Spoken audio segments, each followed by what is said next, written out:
Yo, what's going on everyone? It's Brian here from DrinkABeerandPlayAGame, and today I proudly present the top 10 beer-worthy moments from Charlie Murder. If you haven't played this game, let me sum it up. You are one of the members of the titular band Charlie Murder, a punk rock garage band. Your goal is to fight out of hell to come back to life in order to exact your revenge against Lord Mortimer. With some impressive art design, great sound, and a ton of replayability, I personally feel that this is a highly underrated game, and I love playing it multiple times. So naturally, I had many favorite moments from this game. So narrowing down this list at 10 was tough. But anyway, here it is. Hope you guys enjoy. Number 10. Okay, so we've all seen witches before. We know they're green, we know they have hats, and we know that they fly around on brooms. But the witches in Charlie Murder not only fly around on these brooms, they carry handguns and are not afraid to use them. So, once you manage to take one of these green bitches out and you hijack one of her brooms, you actually go into a high-speed shootout stage where you're shooting at other witches with a handgun. I bet Dorothy wishes she could have just pulled out a gat and shot the Wicked Witch, saved her a whole lot of goddamn trouble going down that yellow brick road. And this is the type of thing you can expect out of Charlie Murder. You take something simple that we all know like a witch, and you throw a handgun to her, and you make a whole stage of flying around on a broom. I'm sorry, but there was no way that this did not make it on my list. Number 9. Charlie Murder has a lot of great things to offer, but one of the most striking is the variety of characters. Not only do you get to choose between the stock 5 playable band members, but each character has 3 to 4 varieties that you can unlock after defeating the evil twins. While the overall gameplay experience may not vary greatly, each variation of the character does have new moves and a different look. So if you really enjoy playing this game, you can potentially have up to 25 separate playthroughs, and that's just a shit ton of replayability. So it had to go on this list. Number 8. For those of you who do not know me personally or haven't watched enough of our videos, then you probably didn't know that I am a giant horror geek. So, scattered throughout Charlie Murder, you have random encounters with ghosts, apparitions, whatever the hell these things are called. And that will either take you to another world or present a really good jump scare. I love this kind of shit, and it can be legitimately creepy if you're not expecting it, especially if it's about 3 a.m. and you're about 6 beers deep. Number 7. As I mentioned previously, Charlie Murder is centered around a rock band, so naturally there are going to be a lot of high-energy rock soundtracks throughout the game. The music and sound design is one of those categories that you really need to hear for yourself. Go play the game, listen to it for yourself, and then you'll understand. Either way, I loved it. Number 6. Similar to the horror genre, I love video games and pop culture references. If I had more time, I would love to dissect all of the Easter eggs and game references in every game I play. But I have beer to drink. Charlie Murder throws some really obvious references out there, such as the Castlevania series and the Saw movies. But there are more subtle references to games like Battletoads, Teenage Mutant Ninja Turtles.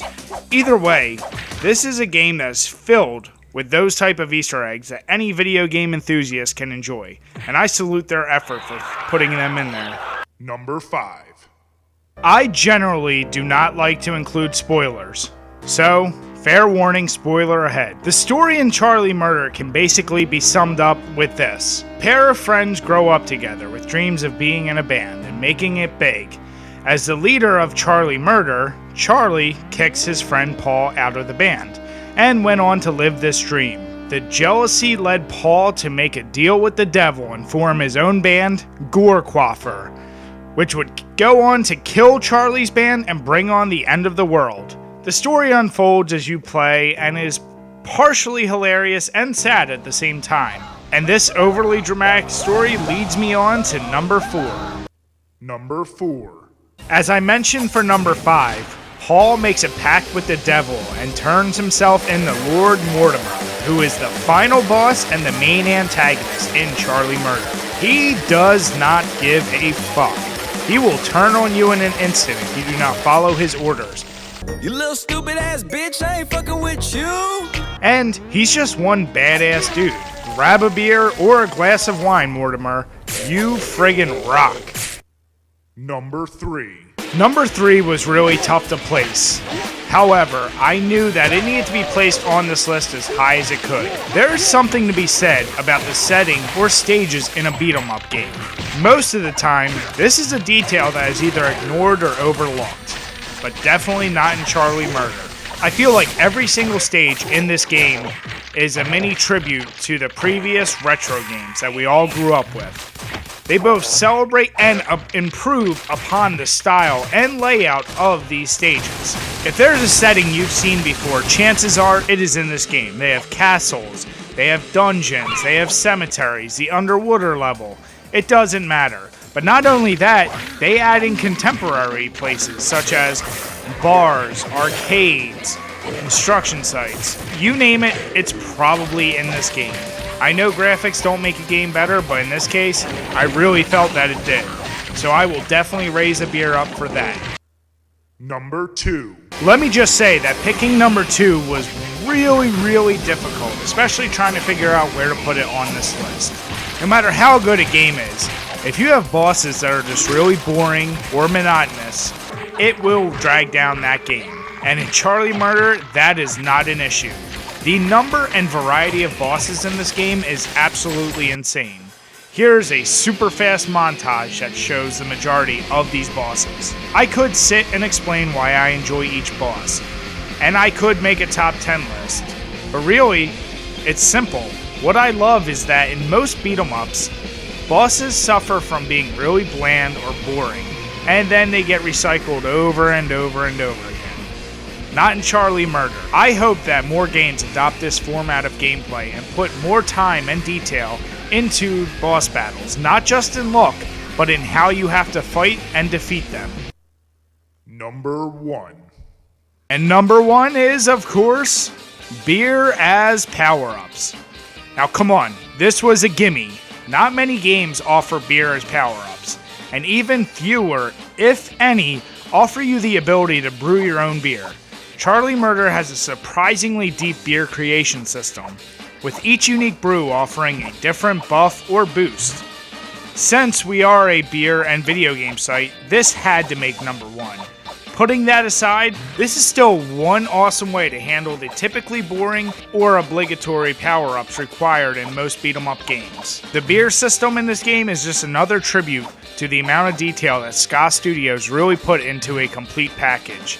Ska Studios set out to make a really unique game that offered a punk rock, tattoo-wearing, beer-drinking, arcade-playing style, and they succeeded way above what I expected when I first played this game. I give them kudos for being so unique, and come on, how many more games can we say that you can make your own beer? So, with all that being said, I think I'm going to sit back with a nice Dark Throne Stout. You guys know I love my stouts.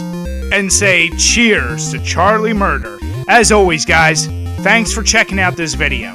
Let us know what you think in the comments below, and if you've played this game, let us know if there's anything we left out or you would have liked to have seen. Either way, come back next week for more content. As always, guys, cheers.